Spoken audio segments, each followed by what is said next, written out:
June 6, 1944, 0415 hours. Strongpoint to N62, Omaha Beach.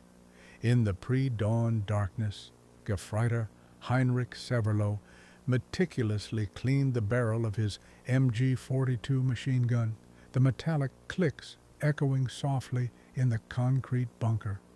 The channel stretched before him, an endless void of black water meeting black sky. In his breast pocket, folded carefully, was a letter from his girlfriend, Greta, in Metzingen, her delicate handwriting promising to wait for him until victory brings you home. Just 3 days earlier, he had written to her with absolute confidence. The invasion will be their grave. We will throw them back into the sea within hours. These weren't empty boasts. Field Marshal Rommel himself had inspected their positions, studying the overlapping fields of fire through Severloh's gun aperture. The Desert Fox had nodded with grim satisfaction. "When they come," Rommel had said, placing a hand on the cold concrete, "this beach will be their cemetery." Through the embrasure, Severloh could see nothing but peaceful darkness. The night was calm, almost serene. The only sounds were the distant wash of waves and the occasional cough from a comrade in the adjacent bunker. In 12 hours, this same young man would be found in a state of complete psychological collapse, weeping uncontrollably amidst 13,500 spent shell casings, his gun barrel warped beyond use from the heat of continuous firing, watching an invasion force so vast that his mind would simply refuse to process what his eyes were seeing. The impregnable fortress. The Atlantic Wall was Nazi Germany's supreme statement of defensive architecture, 2,400 miles of fortifications stretching from the Norwegian fjords to the Spanish border. Propaganda films showed endless concrete bunkers, massive gun emplacements, and beaches bristling with obstacles. Hitler himself had declared it impregnable, the barrier against which any Allied invasion would shatter like waves against granite cliffs. Along the Normandy coast alone, the Germans had poured their engineering genius into creating a defensive masterwork. The statistics were staggering. 17 million cubic meters of concrete, 1.2 million tons of steel, all shaped into an intricate network of death. At Omaha Beach, the defensive preparations seemed to justify every ounce of German confidence. 8 massive concrete bunkers commanded the beach exits. 35 pillboxes provided interlocking fields of fire. 18 anti-tank gun positions could engage landing craft before they even reached the shore. 45 rocket launcher sites promised to rain destruction on any force foolish enough to attempt a landing. But it was in the details that the German genius for defensive warfare truly showed. The beach itself had been transformed into a carefully orchestrated killing field.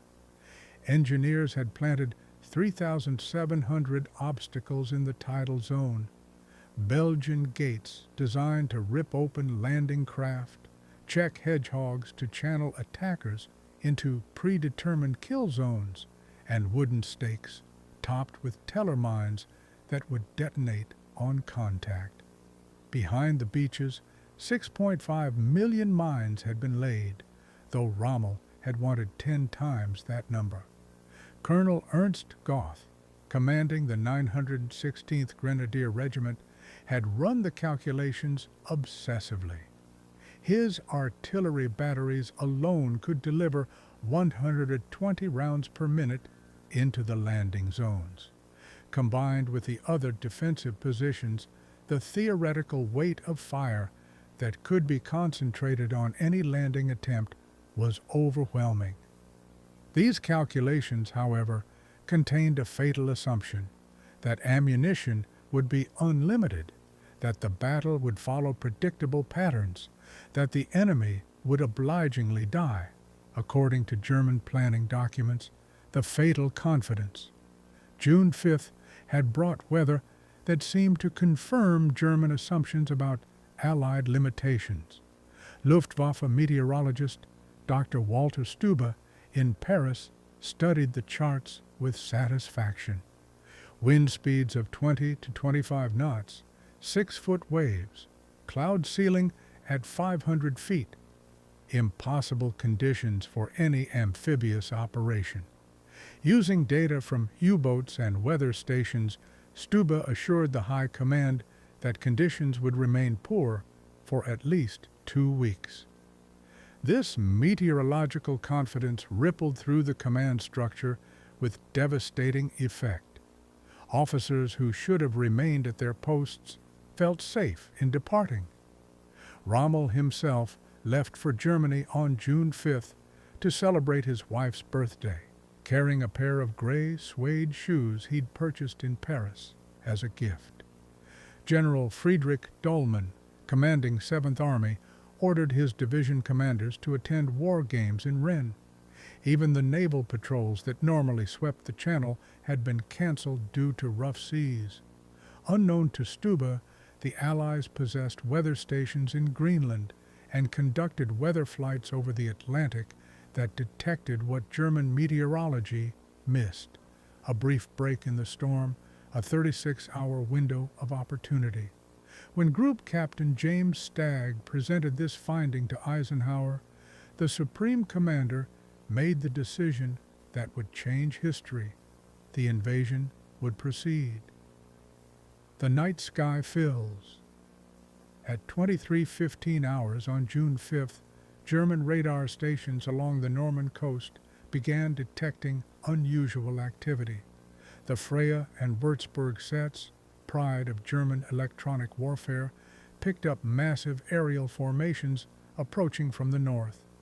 The operators had seen this before: Allied deception raids designed to keep German forces on constant alert, wearing down their readiness through false alarms. By 00:30 hours on June 6th, however, reports began flooding in that shattered all assumptions. Fallschirmjäger, paratroopers, were landing across Normandy, but the reports made no tactical sense. Some units reported British paratroopers to the east, others American to the west. Dummy paratroopers with noisemakers, part of Operations Titanic and Rupert, added layers of confusion that paralyzed German decision-making.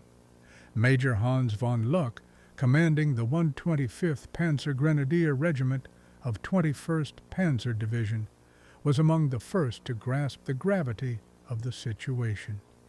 Awakened by reports of paratroopers landing near his positions, he immediately requested permission to attack. The response from divisional headquarters was maddening in its bureaucratic blindness.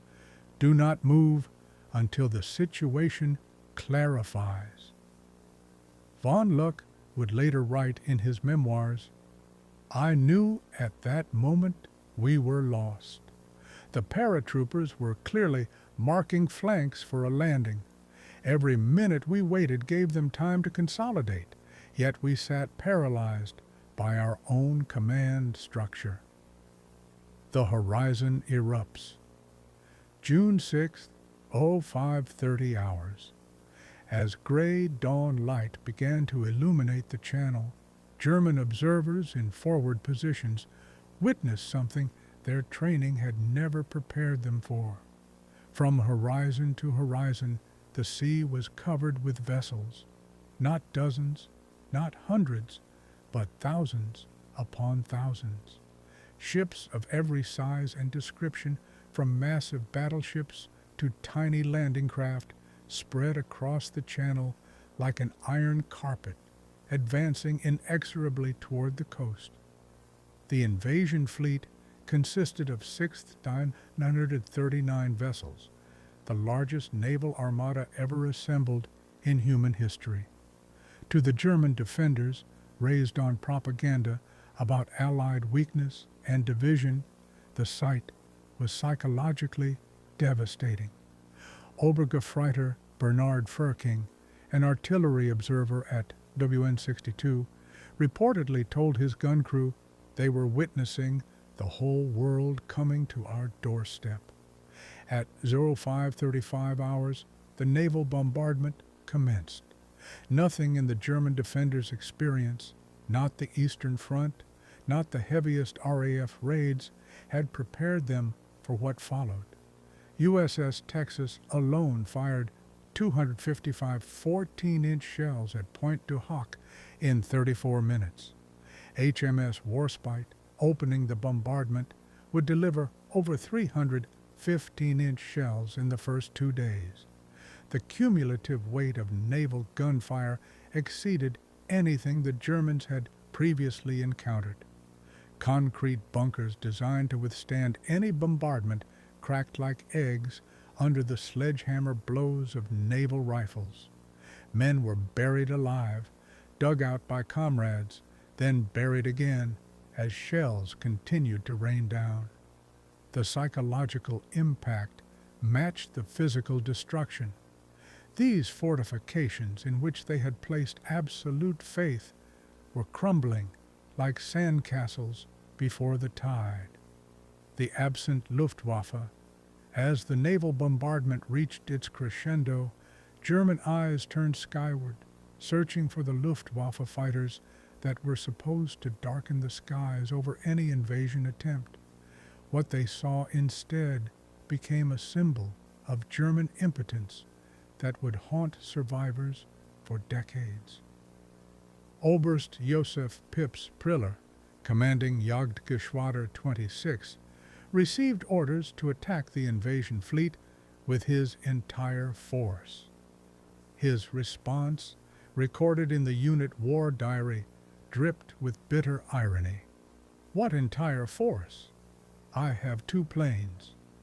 The Luftwaffe, which had promised air superiority, could muster only 319 sorties on D-Day against 14th and 674 Allied sorties. Priller and his wingman, Unteroffizier Heinz Wodarczyk, made the only Luftwaffe attack on the beaches during the morning of June 6th, a single strafing run across Sword Beach in their FW-190A-8 fighters before fleeing from overwhelming Allied fighter cover. This futile gesture by 2 planes against an invasion force of thousands became emblematic of German helplessness. Omaha, the killing ground. At 06:30 hours, the first assault waves hit the beaches. Despite the bombardment, German defenders manned their positions and opened fire. What followed was carnage that shocked even hardened Eastern Front veterans. Heinrich Severloh at WN-62 began firing at 06:35 hours. His position, one of the few relatively undamaged by the bombardment, commanded perfect fields of fire across Omaha Beach. In his post-war accounts, he claimed to have fired 13,500 rounds over 9 hours of combat. His MG-42, firing at its cyclic rate of 200 rounds per minute in short bursts, created a beaten zone of death across the beach. The scenes Severloh witnessed through his gun sight would haunt him forever. American soldiers struggling through the surf laden with equipment cut down in rows, landing craft disgorging troops directly into machine gun fire, men using the bodies of their comrades as shields, trying desperately to advance across open beach. The water turned red with blood. The sand became carpeted with the dead and dying. Yet even as Severloh fired burst after burst, even as American casualties mounted horrifically, he began to notice something that chilled him more than the carnage. They kept coming. For every American who fell, 2 more appeared. For every landing craft destroyed, 3 more approached the beach. The mathematics of the invasion were becoming clear. The Germans could kill Americans all day, but they couldn't kill enough of them fast enough to matter. The Panzer response. The German Armored Reserve, the force Rommel had insisted must defeat any invasion on the beaches, remained paralyzed through the critical morning hours. The 21st Panzer Division, the only armored unit within striking distance, did not receive orders to attack until 1,000 hours, 4 precious hours after the landings began. When 21st Panzer finally attacked at 1620 hours, they advanced between the British airborne landing zones toward the coast. According to divisional records, they reached the shore between Lyon-sur-Mer and Luc-sur-Mer around 1900 hours, the only German armored unit to reach the coast on D-Day. At 2100 hours, however, they witnessed something that perfectly encapsulated German helplessness. Operation Mallard, 250 gliders bringing reinforcements to the British 6th Airborne Division, filled the evening sky. The sight of this massive aerial armada, delivered with casual Allied confidence into the middle of a battlefield, shattered whatever offensive spirit remained. The panzers withdrew, having lost 54 tanks, 25% of their strength, in a single day. Industrial annihilation. Throughout D-Day, German units encountered a form of warfare they had never imagined. The Allies hadn't just achieved tactical surprise, they had revolutionized the very nature of combat. Specialized armor appeared that seemed to mock German preparations. Tanks with rotating flails that cleared paths through minefields, tanks that laid bridges, tanks that spouted flame. These Hobart's funnies represented an approach to warfare that was fundamentally different from German doctrine, not individual heroism, but mechanical solutions to tactical problems. By nightfall on June 6th, the impregnable Atlantic Wall had been breached in 5 places. The vaunted German defenders, despite acts of incredible bravery and determination, had been overwhelmed by sheer material superiority. The Americans alone had landed 34,000 men at Omaha and Utah beaches. The British and Canadians had put 75,000 men ashore. Against this flood, German forces could only offer fragmented resistance. General Wilhelm Richter, commanding the 716th Division, which had borne the brunt of the British assault, reported to 7th Army Headquarters, Division combat strength 35%, all coastal strongpoints lost. Artillery 90% destroyed, enemy advancing inland. The aftermath of shock. Heinrich Severloh was found in his bunker late on June 6th in a state of complete breakdown. The young soldier who had begun the day confident in German victory was discovered weeping uncontrollably, his hand still making the motions of firing his now useless machine gun. Around him lay a brass carpet of 13,500 spent shell casings. His gun barrel had warped from the heat of continuous firing. Before him, Omaha Beach was carpeted with the dead, yet Allied forces continued to pour ashore as if the casualties meant nothing.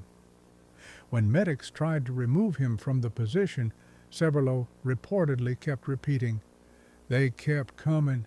I killed so many, but they kept coming. Where did they all come from?" His psychological collapse embodied the larger German trauma of D-Day, the realization that courage, training, and defensive fortifications meant nothing against an enemy who had industrialized warfare itself. The lessons of defeat. D-Day, from the German perspective, was more than a military defeat. It was a complete ideological and psychological collapse. Soldiers who had conquered most of Europe discovered that everything they believed about warfare, about their enemies, about their own superiority, was catastrophically wrong. They had expected to face weak, divided democracies.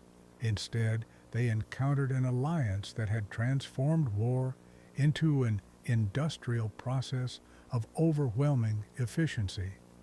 They witnessed democracy's arsenal in action: unlimited ships, planes, tanks, and supplies flowing from factories whose capacity exceeded German comprehension. The German defenders of Normandy learned that modern war was won not on battlefields, but in factories, not by the bravest soldiers, but by the most productive societies. They discovered that the Western Allies had revolutionized warfare, turning it into a mathematical equation where production statistics mattered more than tactical brilliance. In trying to hold back the Allied invasion, the German defenders might as well have been trying to hold back the tide itself. They fired until their barrels melted, fought until their ammunition ran out, and watched as the Allies simply brought more of everything. The mathematics of modern war had rendered their courage irrelevant. The beaches of Normandy became not just a battlefield, but a revelation. German soldiers witnessed the future of warfare, and it belonged to the societies that could produce the most materiel and apply it most efficiently. They began June 6th as warriors of the Third Reich and ended it as witnesses to the arsenal of democracy in its full, terrifying efficiency. Their defeat was total, a crushing demonstration that in the age of industrial warfare, nations that could not match their enemy's production were doomed to defeat, regardless of their soldiers' skill or sacrifice.